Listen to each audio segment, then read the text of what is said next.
Hello everyone. तो आज के वीडियो में हम लोग समझेंगे आइसोबार्स के बारे में। इसके पहले वाले वीडियो में हम लोगों ने देखा था आइसोटोप्स क्या होता है। तो आइसोटोप्स में हम लोग क्या देखे थे कि मास नंबर डिफरेंस रहता था लेकिन एटॉमिक नंबर सेम रहता था।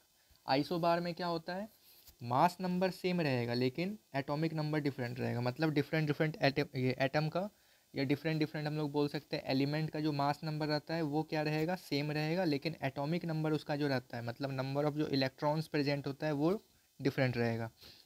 तो आइसोबार्स का अगर डेफिनेशन पढ़े तो क्या है, तो isobars are the atoms of those elements which have the same mass number but different atomic number. Mass number same रहेगा बट एटॉमिक नंबर डिफरेंस रहेगा। मास नंबर यहाँ पे क्या होता है, तो number of protons plus number of neutrons, यानी कि न्यूक्लियॉन्स का बात कर रहे हैं। जो न्यूक्लियस के अंदर प्रोटॉन्स और न्यूट्रॉन्स प्रेजेंट रहते हैं उन दोनों को जब हम लोग सम कर देते हैं, मतलब total number of protons plus total number of neutrons जब हम लोग फाइंड आउट करते हैं तो हम लोग को क्या मिलता है, मास नंबर मिलता है। वही अगर हम लोग एटॉमिक नंबर का बात करें तो एटॉमिक नंबर क्या होता है, नंबर ऑफ इलेक्ट्रॉन्स। इलेक्ट्रॉन्स जितना प्रेजेंट हो एटम के अंदर या ऑर्बिट में जितने भी रिवॉल्व्स कर रहे हो, नंबर ऑफ इलेक्ट्रॉन जितने भी हो वो उसका एटॉमिक नंबर बताता है। अब यहाँ एक एग्जांपल के थ्रू हम लोग समझते हैं। अगर यहाँ पे एक आइसोबार दिया हुआ है, किसका, आर्गन का दिया हुआ है, पोटेशियम का और कैल्शियम का। आर्गन में हम लोग क्या देख रहे हैं कि यहाँ पे एटॉमिक नंबर आर्गन का 18 होता है, ठीक है, समझिए। एटॉमिक नंबर 18 दिया है, मास नंबर 40 है, ठीक है। इलेक्ट्रॉन्स क्या होता है, तो जितना एटॉमिक नंबर होता है वही उसका इलेक्ट्रॉन होता है, मतलब 18 एटॉमिक नंबर है तो इलेक्ट्रॉन भी 18 प्रेजेंट है।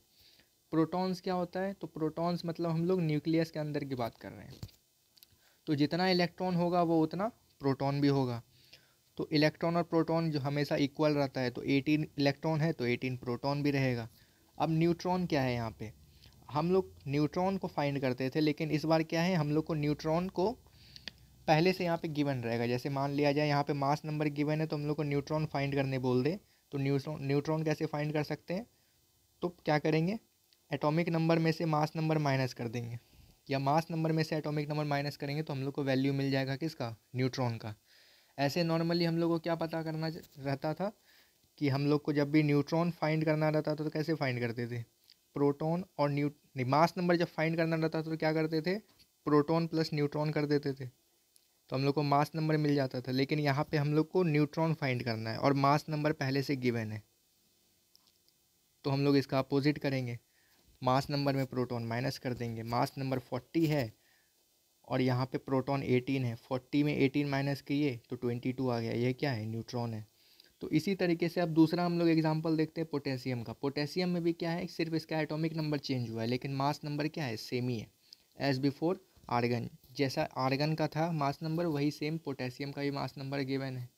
इलेक्ट्रॉन इसमें भी एक डिफरेंस रहेगा, क्यों, क्योंकि एटॉमिक नंबर चेंज हुआ है तो इलेक्ट्रॉन भी चेंज होगा, उसी हिसाब से प्रोटॉन भी चेंज होगा, न्यूट्रॉन भी चेंज होगा। क्यों न्यूट्रॉन चेंज हो रहा है, तो मास नंबर और जो नंबर ऑफ प्रोटॉन है उन दोनों में डिफरेंस आ गया, तो मास नंबर को जब प्रोटॉन से माइनस करेंगे तो हम लोग को न्यूट्रॉन मिल जाएगा। तो 40 माइनस 19 किया तो 21 आ गया। तीसरा केस है कैल्शियम का। कैल्शियम का हम लोग को पता है एटॉमिक नंबर 20 होता है, इस हिसाब से इसका मास नंबर 40 होना चाहिए। ये तो ठीक है, समझ में आता है कि 20 का हम लोग डबल कर देते हैं तो 40 उसका मास नंबर होता है, ये तो एकदम एग्जैक्ट है। लेकिन ये दोनों केस जो है ये इसका हम लोग बोल सकते हैं एक्सेप्शन केस है। एक्सेप्शन केस ऐसे कि क्लोरीन का भी हम लोग देखे हुए थे कि 17 इंटू 2 करेंगे तो 34 और प्लस 1 35 होना चाहिए, लेकिन 35.5 या 36 हम लोग मास नंबर लेते हैं। तो उसी हिसाब से आर्गन और पोटेशियम का भी यही है, 18 इंटू 2 करेंगे तो 36 होता है। 18 क्या है, इवन नंबर है, तो 36 इसका मास नंबर होना चाहिए, लेकिन 40 है तो ये एक एक्सेप्शन केस है। पोटेशियम का भी सेम यही है, 19 इसका क्या है, एटॉमिक नंबर है, 19 इंटू 2 करेंगे तो 38 होता है, जबकि 39 इसका मास नंबर होना चाहिए लेकिन 40 गिवन है, तो ये भी एक एक्सेप्शन केस है। लेकिन कैल्शियम का क्या है, कैल्शियम फिट कर रहा है, 20 का डबल करेंगे तो 40 होता है, तो 40 इसका मास नंबर पहले से दिया हुआ है, ठीक है। तो हम लोग इसमें ये क्या देखें कि तीनों एलिमेंट का जो मास नंबर है वो सेम है लेकिन जो एटॉमिक नंबर है वो डिफरेंट डिफरेंट है। तो इसी चीज़ को या इसी केस को हम लोग आइसोबार्स बोलते हैं, ठीक है।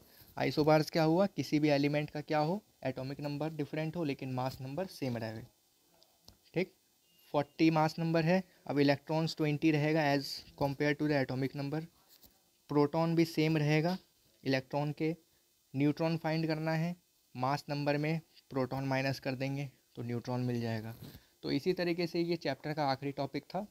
अब किसी और वीडियो में हम लोग दूसरे चैप्टर के साथ मिलेंगे, तब तक के लिए थैंक्स फॉर वॉचिंग।